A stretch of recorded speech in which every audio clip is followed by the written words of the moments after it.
കുട്ടികളിൽ വളരെ കോമൺ ആയിട്ട് നാം കാണുന്ന ഒരു പ്രശ്നമാണ് മൂക്കിലെ ദശവളർച്ച അല്ലെങ്കിൽ അഡിനോയിഡ് ടിഷ്യൂസിൻ്റെ വീക്കം. കോമൺ ആയിട്ട് ചെറിയ കുട്ടികളുടെ മാതാപിതാക്കളിൽ നിന്ന് നമ്മൾ ഏറ്റവും കൂടുതൽ കേൾക്കുന്നത് എന്താണ് അഡിനോയിഡ് അല്ലെങ്കിൽ എന്താണ് അഡിനോയിഡിൻ്റെ വീക്കം. നമുക്കിന്ന് അതിനെക്കുറിച്ചിട്ട് സംസാരിക്കാം. ചെറുപ്രായത്തിൽ തന്നെ കുട്ടികൾക്ക് പ്രതിരോധ ശേഷിക്ക് അല്ലെങ്കിൽ ഇമ്മ്യൂണിറ്റിക്ക് വേണ്ടി സഹായിക്കുന്ന ഒരു ലിംഫോയിഡ് ടിഷ്യൂ ആണ് അഡിനോയിഡ് എന്ന് പറയുന്നത്. അത് ജനിക്കുമ്പോൾ തന്നെ എല്ലാ കുട്ടികളിലും നമ്മൾ കണ്ടുവരാറുണ്ട് ഈ അഡിനോയിഡ്സ്. മൂക്കിൻ്റെ പിറകുവശത്തായിട്ട് തൊണ്ടയുടെ മേൽവശത്തായിട്ടാണ് ഈ അഡിനോയിഡ് കണ്ടുവരുന്നത്. 3 വയസ്സ് തൊട്ടിട്ട് 7 വയസ്സ് അല്ലെങ്കിൽ 6 വയസ്സ് വരെയാണ് ഇതിൻ്റെ ഗ്രോത്ത്, അതായത് വളർച്ച എന്ന് പറയുന്ന അഡിനോയിഡ് ലിംഫോയിഡ് ടിഷ്യൂസിൻ്റെ. അത് കഴിഞ്ഞ് 7 to 10 വയസ്സാവുമ്പോൾ അത് ചുരുങ്ങിപ്പോവുകയും ശേഷം അത് ഇല്ലാണ്ടാവുകയും ചെയ്യുന്ന ഒരു പ്രക്രിയയാണ് നമ്മുടെ ഈ അഡിനോയിഡിൻ്റെ കേസസിൽ കാണുന്നത്.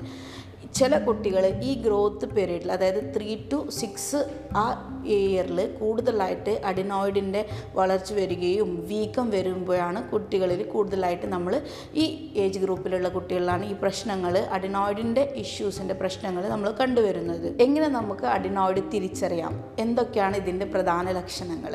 കൂടുതലായിട്ട് കുട്ടികൾ വാ തുറന്ന് ഉറങ്ങുക, കൂർക്കം വലിക്കുക, അതുപോലെ തന്നെ ശ്വാസം എടുക്കാനുള്ള ബുദ്ധിമുട്ട്, കിടന്നുറങ്ങുമ്പോൾ തന്നെ പെട്ടെന്ന് എണീച്ചിരിക്കുക, അത് കഴിഞ്ഞ് വീണ്ടും കിടന്നുറങ്ങുക. ആ കുട്ടികൾ ഒരിക്കലും അറിയുന്നുണ്ടാവില്ല എണീച്ചിരിക്കുന്നതോ വീണ്ടും കിടന്ന് ഉറങ്ങുന്നതോ.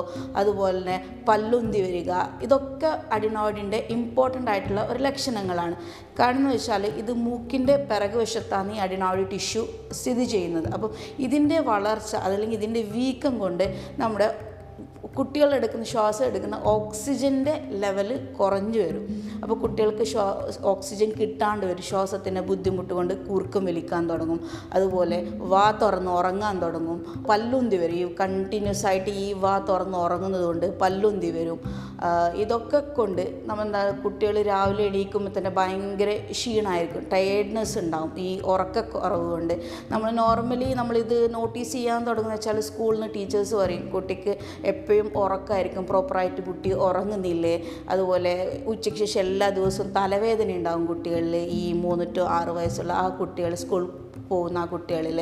അപ്പോൾ നോർമലി ആ കുട്ടീൻ്റെ ആ ക്വാളിറ്റി ഓഫ് ലൈഫ് കുറഞ്ഞു വരും. അതായത് പഠിക്കാനുള്ള പിറകിലോട്ട് ആയി വരും, ശ്രദ്ധിക്കാൻ പറ്റാത്തവരും. ഇതൊക്കെ ഒരു സിംറ്റംസാണ് ആദ്യം, മോസ്റ്റ് സിംറ്റംസ്. ഇതിൽ നിന്നാണ് നമ്മൾ ആദ്യമായിട്ട് അഡിനോയിഡിനെ നമ്മൾ ലക്ഷണങ്ങളായിട്ട് പറയുന്നത്. അപ്പോൾ ഞാൻ പറഞ്ഞിട്ടുണ്ടായിരുന്നു പല്ലുന്തി വരുന്നത്. അപ്പം കാലക്രമേണ ഈ പല്ലുന്തി വന്നിട്ട് മുഖത്തിൻ്റെ ആ ഒരു ഷേപ്പിൽ വ്യത്യാസം വന്നു തുടങ്ങും. ആ ഷേപ്പിൽ വ്യത്യാസം വരുന്നത് നമ്മൾ അഡിനോയിഡ് ഫേസീസ് എന്ന് പറയും. നമ്മളത് അഡിനോയിഡ് ഫേസീസ്. അടുത്ത ലക്ഷണം അടിക്കടെ ജലദോഷം, തുമ്മൽ. ഇത് അടിക്കടെ, അതായത് ഒരു മാസത്തിന് 3-4 പ്രാവശ്യം കുട്ടികളിൽ വന്നുകൊണ്ടേയിരിക്കും.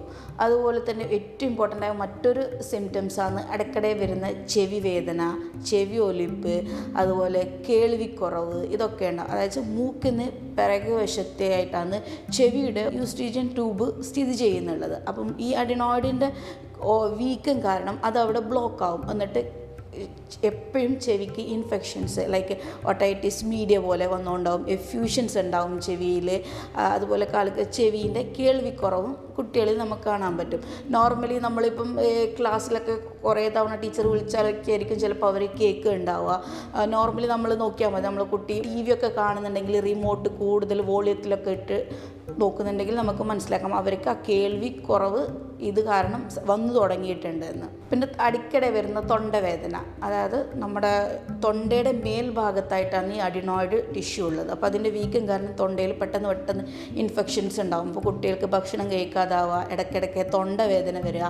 ഇതൊക്കെ അതിൻ്റെ മറ്റൊരു ഇമ്പോർട്ടൻ്റ് ആയിട്ടുള്ള ഒരു ലക്ഷണവും കൂടിയാണ്. അപ്പോൾ ഈ പറഞ്ഞ ഈ ലക്ഷണങ്ങളൊക്കെ കണ്ടാൽ നമുക്ക് ഉറപ്പിക്കാം ആ കുട്ടിയിൽ അഡിനോയിഡിൻ്റെ വീക്കം വന്നു തുടങ്ങിയിട്ടുണ്ട് എന്ന്. എന്തുകൊണ്ടാണ് ഈ അഡിനോയിഡ് വീക്കം വരുന്നത്?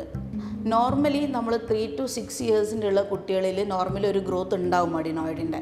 പക്ഷേ റിപ്പീറ്റഡ് ആയിട്ട് വരുന്ന ബാക്ടീരിയൽ ഇൻഫെക്ഷൻ കൊണ്ടോ അല്ല റിപ്പീറ്റഡ് ആയിട്ട് വരുന്ന ഒരു വൈറൽ ഇൻഫെക്ഷൻ കൊണ്ടോ കുട്ടിയുടെ ശരീരം അലർജിക് ആണെങ്കിൽ, ഇതൊക്കെ ഉണ്ടെങ്കിൽ, അതുപോലെ ഒരു ഫാമിലി ഹിസ്റ്ററി ഉണ്ടെങ്കിലൊക്കെ നമ്മൾ അങ്ങനത്തെ കുട്ടികളിലാണ് ഈ അഡിനോയിഡ് വീക്കം കണ്ടുവരുന്നത്. അല്ലാണ്ട് നോർമലി എല്ലാ കുട്ടികളിലും നമുക്ക് ഈ അഡിനോയിഡിൻ്റെ വീക്കത്തിൻ്റെ ഇഷ്യൂസ് കാണാറില്ല. പക്ഷേ അഡിനോയിഡ് കുട്ടികളുടെ പ്രതിരോധ ശേഷിക്ക് വേണ്ടിയിട്ട് എല്ലാ കുട്ടികളും കുട്ടികളുടെ ശരീരത്തിൽ ഉണ്ടാവും. ഇത് എങ്ങനെയാണ് നമുക്ക് തിരിച്ചറിയാൻ പറ്റുക എന്നുള്ളത് പലപ്പോഴും പലരും ചോദിക്കുന്നത്. എങ്ങനെയാണ് ആദ്യത്തെ ഫോർമോസ്റ്റ് എന്ന് പറഞ്ഞാൽ ഞാൻ പറഞ്ഞ ഈ ലക്ഷണങ്ങൾ: കൂർക്കം വലി, വാ തുറന്ന് ഉറങ്ങുക, ഉറക്കത്തിൽ നിന്ന് എണീച്ചിരിക്കുക, പിന്നെയും ഇതൊക്കെയാണ് ഇതിൻ്റെ ലക്ഷണങ്ങൾ കൊണ്ട് നമുക്ക് ഡിറ്റക്റ്റ് ചെയ്യാൻ പറ്റും.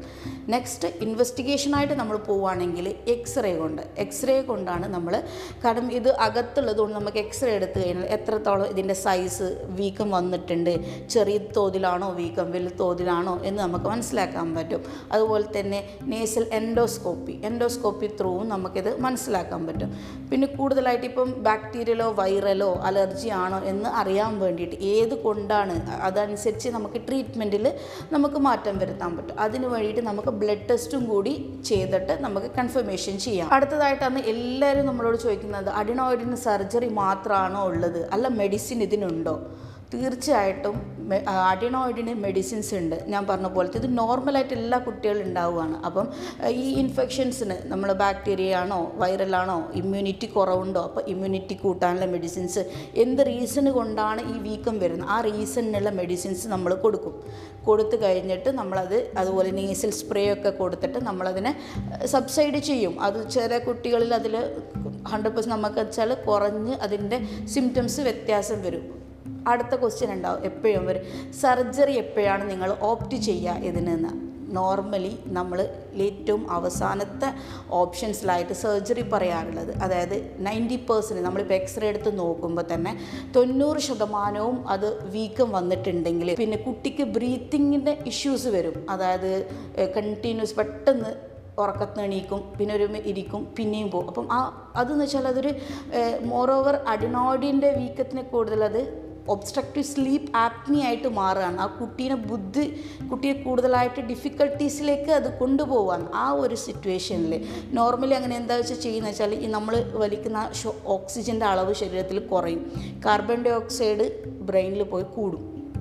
ആ സമയത്ത് നമ്മുടെ ബ്രെയിൻ എന്ത് ചെയ്യും, കൊടുക്കുന്നൊരു സിഗ്നലാണ് കുട്ടിക്ക് പെട്ടെന്ന് എണീച്ചിരിക്കുകയും പിന്നെ ഓക്സിജൻ ലെവൽ നോർമലാവും, കുട്ടി വീണ്ടും കിടന്ന്. ഇതൊന്നും ഈ കുട്ടി അറിയില്ല. നമ്മൾ ആ കുട്ടീനെ കാണുന്നവർ മാത്രമായിരിക്കും ഇത് നമ്മൾ എക്സ്പീരിയൻസ് ചെയ്യാൻ പറ്റുന്നുള്ള. ആ സിറ്റുവേഷൻസിൽ നമ്മൾ കുട്ടിക്ക് ഡിഫിക്കൽട്ടീസ് ആയിരിക്കും. ഈ ഓക്സിജൻ കിട്ടാണ്ട് വരുമ്പോഴത്തേക്ക് കുട്ടി എപ്പോഴും മെലിഞ്ഞു പോകും. കൂടുതലായിട്ട് ഗ്രോത്ത് ഉണ്ടാവില്ല, കുട്ടിക്ക് പ്രതിരോധ ശേഷി ഉണ്ടാവില്ല. ഒരു മാസത്തിൽ 3-4 തവണ റിപ്പീറ്റഡ് ആയിട്ടുള്ള തുമ്മൽ, ജലദോഷം ഇതൊക്കെ വരും. ആൻറ്റിബയോട്ടിക്സിൻ്റെ കോഴ്സൊക്കെ നമുക്ക് കൊടുക്കുമ്പോൾ അതും കുട്ടിക്ക് ആ ഒരു കുട്ടിയുടെ വളർച്ചയ്ക്ക് പിന്നെ ബ്രെയിൻ ഡെവലപ്മെൻറ്റ് ഇതൊക്കെ ബുദ്ധിമുട്ട് വരുന്ന ആ ഒരു സിറ്റുവേഷൻസിലാണ് നമ്മൾ കുട്ടിക്ക് സർജറി എന്ന ഓപ്ഷൻസ്. കാരണം 90% ആയിട്ടും ബ്രീത്തിങ്ങിന് ഡിഫിക്കൽട്ടീസ് വരുമ്പോൾ നമ്മൾ ഒരിക്കലും മെഡിസിൻസിൽ നോക്കില്ല. അപ്പോൾ മോസ്റ്റ് സ്റ്റേജസിലാണ് നമ്മളെപ്പോഴും സർജറി ഓപ്റ്റ് ചെയ്യുന്നത്. അടുത്തതായിട്ട് നമുക്ക് കൂടുതലായിട്ട് കേട്ടുന്ന, ഡോക്ടറെ ഇത് എന്തായാലും 9 വയസ്സ്, അതായത് 7-9 വയസ്സ് കഴിഞ്ഞാൽ ഇത് ചുരുങ്ങി പോകുന്നില്ലേ, പിന്നെ എന്തിനാണ് ഈ സർജറി ചെയ്തത്? സർജറി ചെയ്ത് കഴിഞ്ഞാൽ വീണ്ടും വരുമോ എന്നുള്ളത്. അതാണ് നോർമൽ നമ്മൾ പറഞ്ഞു, ബ്രീത്തിങ് ഇഷ്യൂസ് വരുമ്പോൾ മാത്രമേ, അതായത് 90% breathing issues obstructive sleep apnoea വന്നാൽ മാത്രമേ നമ്മൾ സർജറി ചെയ്യത്തുള്ളൂ. രണ്ടാമത്തേതെന്ന് വെച്ചാൽ ഇത് തിരിച്ചു വരുമോ, അതായത് 3 to 6 ഇയേഴ്സിലാണ് ഈ അഡിനോയിഡ് വളരുന്ന സ്റ്റേജ്. അപ്പം നമ്മളിപ്പോൾ ഒരു 3 വയസ്സിലോ 4 വയസ്സിലോ ചെയ്തതാണെങ്കിൽ, സർജറി ചെയ്തതാണെങ്കിൽ ചെറിയൊരു പോസിബിലിറ്റീസ് ഉണ്ട് തിരിച്ചു വരാൻ വേണ്ടിയിട്ട് ആ ലിംഫോയിഡ് ടിഷ്യൂസ്. പക്ഷേ നമ്മൾ ആദ്യം അനുഭവിച്ച അത്രയും സിംറ്റംസോ കാര്യങ്ങളോ ബുദ്ധിമുട്ടോ ഇതിന് ഉണ്ടാവാറില്ല. നമ്മളിപ്പോൾ ഒരു 6 വയസ്സിന് ശേഷമാണ് സർജറി ചെയ്തതെങ്കിൽ ഒരിക്കലും അത് തിരിച്ച് വരില്ല. നെക്സ്റ്റ്, ഇതിന് എന്തൊക്കെ നമുക്ക് പ്രിവെൻഷൻ ചെയ്യാൻ പറ്റും, അല്ലെങ്കിൽ ഈ ചെറിയ തോതിൽ കണ്ടുവന്ന പിള്ളേർക്ക് നമുക്ക് എന്തൊക്കെ ചെയ്യാൻ പറ്റുമെന്ന് വെച്ചാൽ, നമുക്ക് ഒന്ന് ഡീഹൈഡ്രേഷൻ ഇതിൻ്റെ റീസൺസ് ആണ്. അപ്പം ധാരാളം വെള്ളം കുടിപ്പിക്കുക. കുട്ടികളിൽ അടിക്കടി വരുന്ന അലർജി ഇതുപോലെ തന്നെ നന്നായിട്ട് സ്റ്റീം ചെയ്യാൻ പറ്റും കുട്ടികൾക്ക്.